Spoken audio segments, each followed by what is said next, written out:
Praise the Lord. கர்த்தர் இந்த கால வேளையில உங்களை ஆசீர்வதிப்பாராக. வாய்ஸ் ஆஃப் குட் ஷெப்பர்ட் மூலம் தேவன் உங்களோடு கூட இடைபடுவாராக.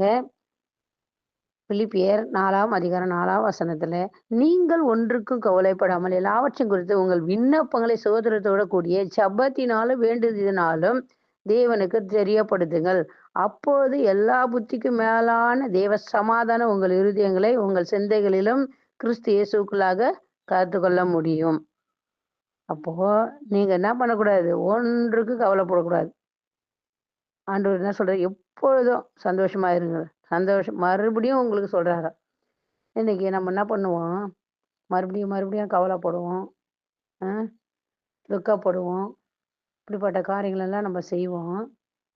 ஆனா யோபு பாருங்க, தேவ மனிதன் 1ஆம் அதிகாரத்துல 21, 22ல, என் தாயின் கர்ப்பத்திலிருந்து நான் எப்படி இருந்தேன்? நிர்வாணியா வந்தேன்.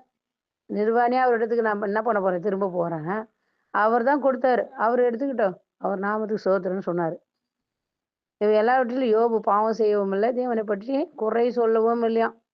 அவர் பாவமும் செய்யல. உதட்டுனால கூட அப்ப என்ன பண்ணல? குறை சொல்லலையாங்க. இன்னைக்கு நம்ம என்ன பண்றோம்? குறை சொல்றோம். ஒரு துணி கடைகள்லாம் குறை. ஒரு வியாதி வந்துட்டா குறை.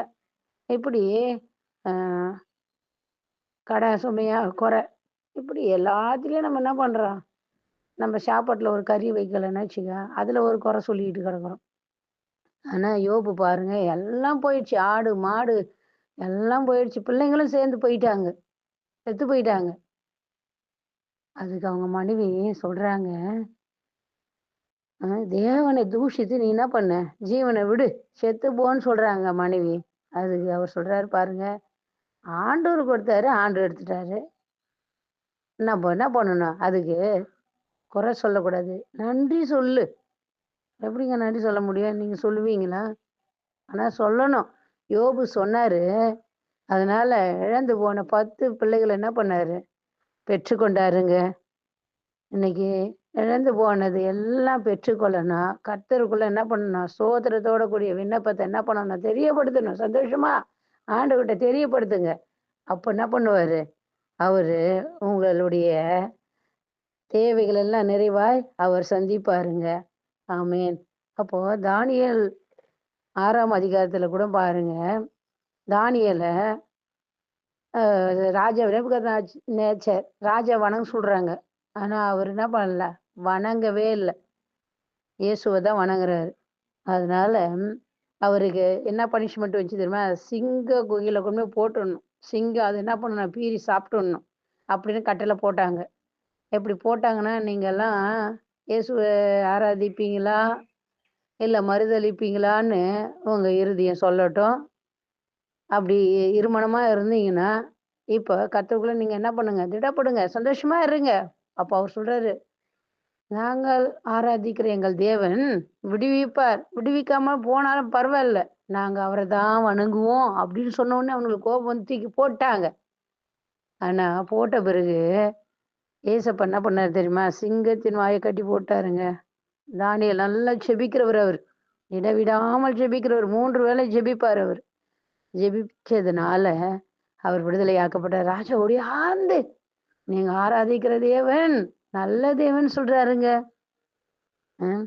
இன்னைக்கு அதே 3ஆம் அதிகாரத்துல நம்ம சாத்ரக், மேஷாக், அபேத்நேகோ என்பவர்கள 23ஆம் வசனம் 3:23ல என்ன பண்றாங்க?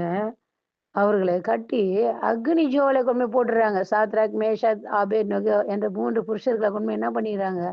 அக்னியில போட்டுறாங்க. அவங்களும் என்ன பண்றாங்க? தேவனை வணங்குறவர்கள். அப்போ இவங்களுக்கு என்ன வந்துருச்சு? எரிச்சல் வந்துடுச்சு. ராஜாவை தான் வணங்கணும். நீ என்ன பண்ணக்கூடாது? ஏசப்ப வணங்கக்கூடாது.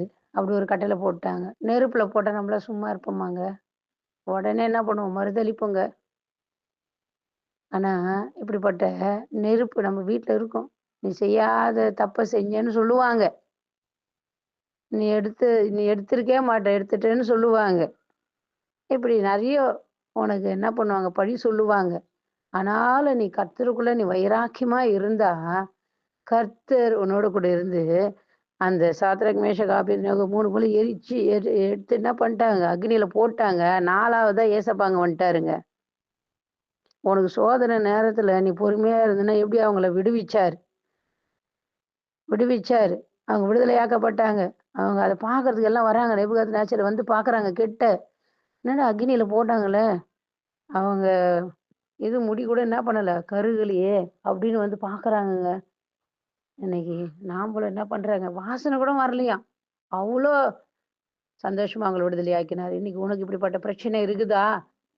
இவ்ளோ பெரிய போராட்டம் இருக்குதா? ஆண்டவர் உன்னோடு கூட இருந்து, அந்த நீ கர்த்தருக்குள்ள சந்தோஷமா இருக்கும்போது அவர் விடுதலையாக்குவார்.